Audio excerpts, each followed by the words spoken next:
Thank you, Mr. Speaker.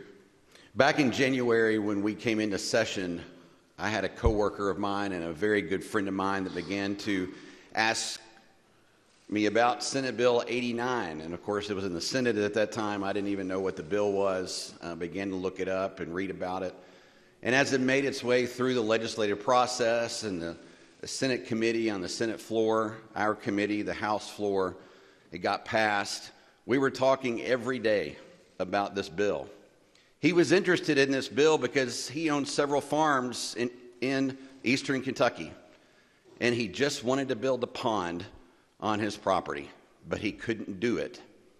He wanted to build a pond and put some nice water features around, put a dock out towards the middle, and he was extremely interested in this bill, and so I would keep him updated. I texted him right before the veto break and told him that we had passed it in the House, and he said, "What's the next step?"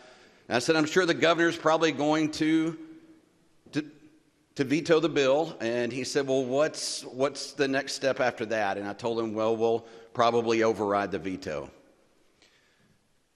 I voted yes today, Mr. Speaker, because my friend and my coworker took his own life last week. And unfortunately, I don't get to report to him that this bill will now become law. Thank you, Mr. Speaker.